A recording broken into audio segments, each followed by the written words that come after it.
Welcome back to my channel. I am Aarti Kaushik, your tutor. और आज हम एमसीक्यू सीरीज़ डिस्कस करेंगे एंजाइमोलॉजी पार्ट 2 यानी एंजाइम पार्ट 2 पे, जिसमें हम क्लासिफिकेशन एंड नोमेनक्लेचर से रिलेटेड कुछ एमसीक्यू डिस्कस करने वाले हैं।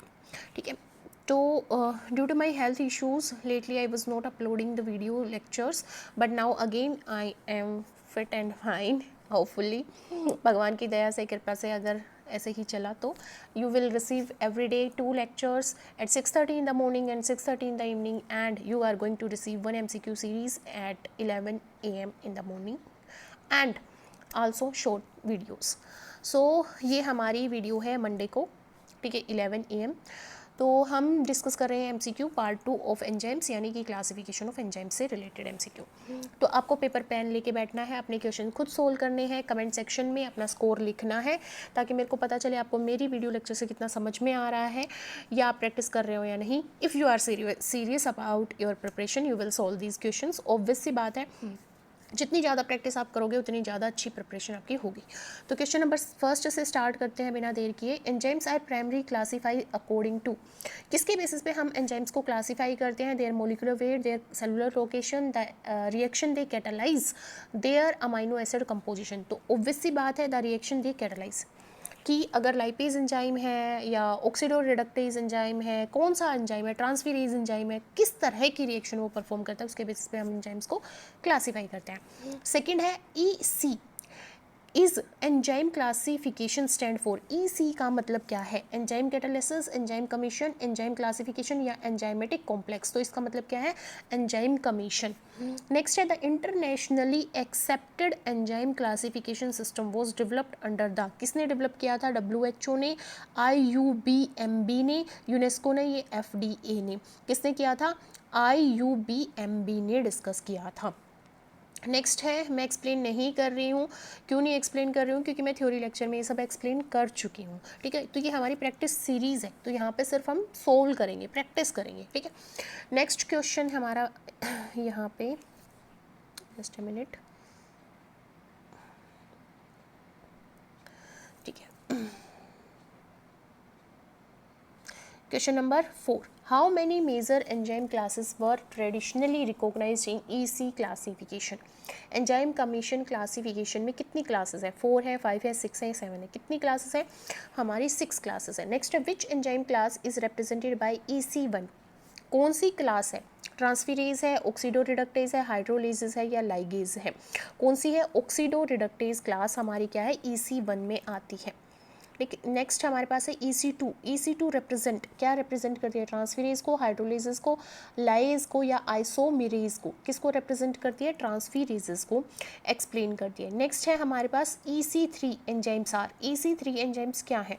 लाइगेज है, आइसोमरेज है, हाइड्रोलेजेस है, ऑक्सीडोरिडक्टेज है। मतलब EC3 एंजाइम की क्लास में कौन से एंजाइम्स को हम कंसिस्ट करते हैं? हाइड्रोलेजेस को। नेक्स्ट है, which enzyme class is represented by EC4। EC4 में क्या आते हैं? लाइज आते हैं, लाइगेज आते हैं, ट्रांसफेरेज आते हैं, हाइड्रोलेजेस आते हैं। कौन से एंजाइम आते हैं? लाइजेज आते हैं। EC5 रिप्रेजेंट, EC5 किसको रिप्रेजेंट करता है? ऑक्सीडोरिडक्टेज, आइसोमरेज, ट्रांसफेरेज या लाइगेज। किसको रिप्रेजेंट करता है? आइसोमरेज को रिप्रेजेंट करता है। नेक्स्ट है EC6 एंजाइम्स आर हाइड्रोलेज होते हैं, लाइज होते हैं, लाइगेज होते हैं, ऑक्सीडोरिडक्टेज होते हैं। कमेंट सेक्शन में जल्दी से रिप्लाई कीजिए। EC6 enzymes are, EC6 enzymes क्या होते हैं? लाइगेजेस होते हैं। नेक्स्ट है, which of the following is an oxidoreductase, जो ऑक्सीडेशन रिएक्शन भी करेगा और रिडक्शन रिएक्शन भी परफॉर्म करेगा। Lactate dehydrogenase, lipase, DNA ligase and phosphoglucose isomerase.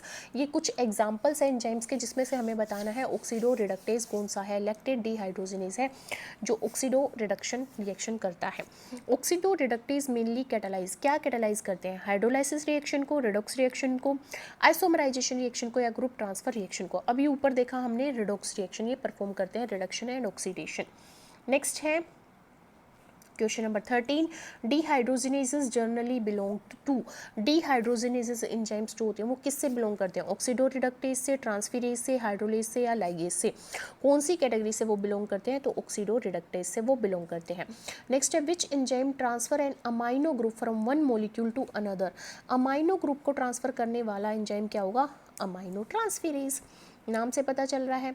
Next है क्वेश्चन नंबर 15, ट्रांसफेरेजेस कैटालाइज, क्या कैटालाइज करते हैं ट्रांसफेरेज एंजाइम?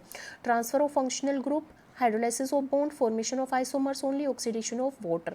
क्या करते हैं? फंक्शनल ग्रुप को ट्रांसफर करते हैं, चाहे वो एसिटाइल ग्रुप है, चाहे वो अमाइड ग्रुप है, चाहे वो मिथाइल ग्रुप है, उनको एक मॉलिक्यूल से दूसरे मॉलिक्यूल पर ट्रांसफर करते हैं during a chemical reaction.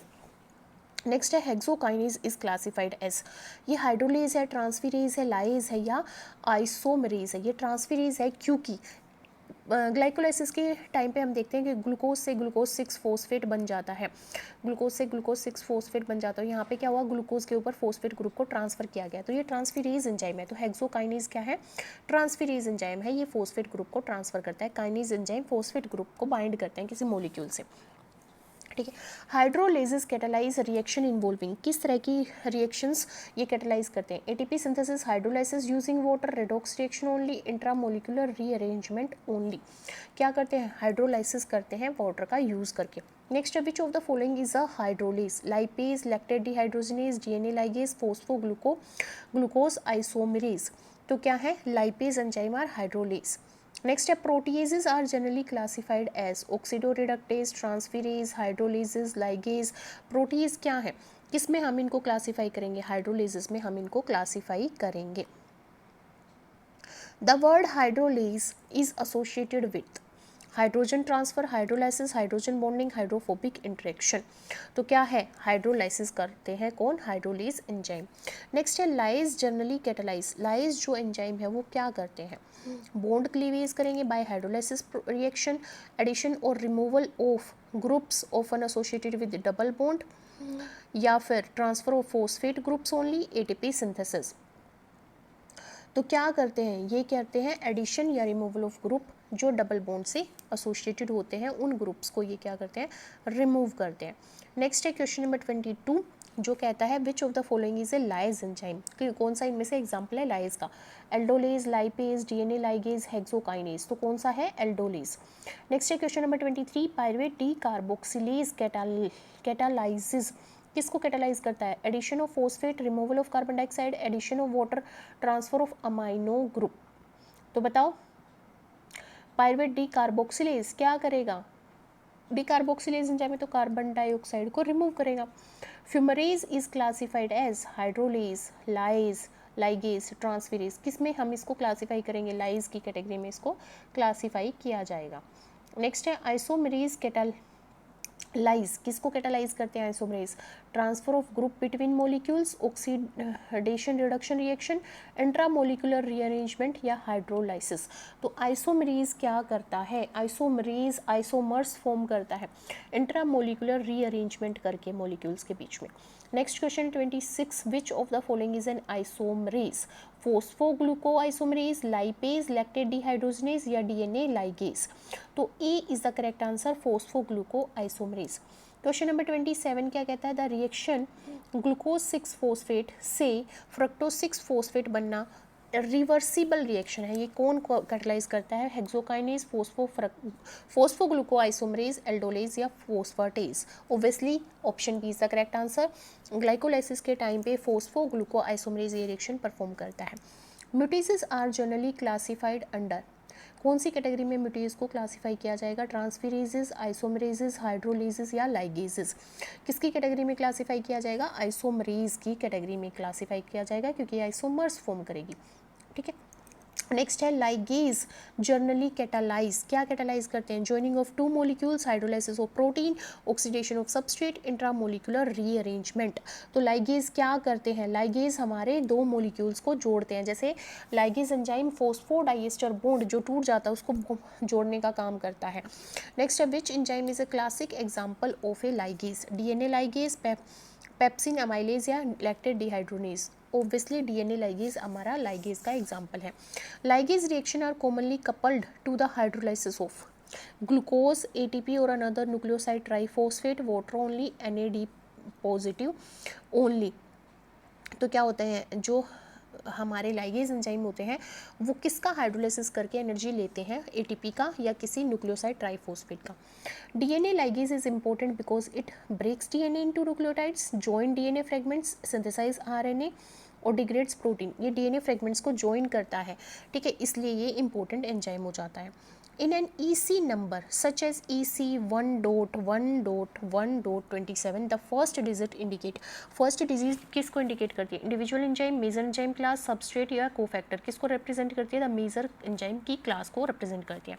In an EC number the fourth number represent, जो फोर्थ नंबर होता है जैसे इसमें 27 है, वो किसको रिप्रेजेंट करता है? मेजर क्लास, सब क्लास, सब क्लास या स्पेसिफिक एंजाइम एंट्री को, तो स्पेसिफिक एंजाइम एंट्री को ये रिप्रेजेंट करता है। नेक्स्ट है which EC number belongs to oxidoreductase class? EC 2.7.1.1, EC 3.1.3.1, EC 1.1.1.27, EC 6.5.1.1। तो यहाँ पे जो हमारा ऑक्सीडो रिडक्टेज की क्लास है वो कौन सी है? EC 1.1.1.27। लैक्टेट डिहाइड्रोजिनेज इनमें से कौन सी क्लास में आएगा? EC 1.1.1.27, EC 2.7.1.1, 3.1.3.1, 6.5.1.1। तो लैक्टेट डिहाइड्रोजिनेज आता है हमारा EC 1.1.1.27 की कैटेगरी में। नेक्स्ट है the second number in EC number generally provide information about the major class, subclass, specific enzyme, organism producing the enzyme। तो ये किसके बारे में बताते हैं? सब क्लास के बारे में बताते हैं। Which sequence correctly represent the 6 major enzyme classes? इनमें से oxidoreductase, transferase, hydrolase, lyase, isomerase, ligase, transferase, oxidoreductase, ligase, hydrolase, isomerase, lyase, hydrolase, oxidoreductase, transferases, ligases, lyases, isomerases, oxidoreductases, hydrolases, transferases, isomerases, ligases या lyases. तो इसमें correct answer हमारा क्या है? First है oxidoreductase, transferase, hydrolase, lyase, isomerase and ligase. ये हमारा correct sequence है जो रिप्रेजेंट करता है 6 मेजर क्लासेस को, किसकी? एंजाइम्स की। नेक्स्ट हमारे पास क्वेश्चन आता है यहाँ पे question number 39। Which pair is correctly messed? Oxido reductase hydrolysis, transferase group transfer करता है, ठीक है, hydrolase intramolecular rearrangement, isomerase joining two molecule using ATP। तो क्या करता है? ट्रांसफेरेज ग्रुप ट्रांसफ़र करता है, ये करेक्ट मैच है, वो बाकी करेक्ट मैच यहाँ पे नहीं है। हाइड्रोलेज हाइड्रोलाइसिस करेगा, oxido reductase oxidation reduction reaction करेगा, और जो आइसोमरेज है वो इंट्रामोलिकुलर रीअरेंजमेंट करेगा, ठीक है। नेक्स्ट है which pair is incorrectly messed? इनमें से कौन सा पेयर है जो इनकरेक्टली मेस्ड है? ठीक है, ठीक है, इनमें से कौन सा पेयर है जो इनकरेक्टली मेस्ड है? Lactate dehydrogenase, oxido reductase, hexokinase, transferase, lipase, hydrolase, DNA ligase या आइसोमरेज। इनकरेक्टली मेस्ड कौन सा है? डी। डीएनए लाइगेज हमारा डीएनए फ्रेगमेंट को जोड़ने का काम करता है, आइसोमरेज का काम नहीं करता। लैक्टेट डिहाइड्रोजिनेज ऑक्सीडो रिडक्टेज है, बिल्कुल ठीक है, और हेक्सोकाइनेज ट्रांसफेरेज का काम करता है, ठीक है, और लाइपेज जो है वो हाइड्रोलेज का काम करता है, ये भी ठीक है, बट डी ऑप्शन इनकरेक्ट है। तो इसी के साथ हमारी MCQ सीरीज़ ख़त्म होती है। मिलते हैं नेक्स्ट वीडियो में जिसमें हम पार्ट 3 से रिलेटेड MCQ डिस्कस करेंगे। सो तब तक के लिए आप अपना ध्यान रखिए, अपने परिवार वालों का ध्यान रखिए, हेल्दी रहिए, हेल्दी खाइए और पढ़ते रहिए, मुस्कुराते रहिए।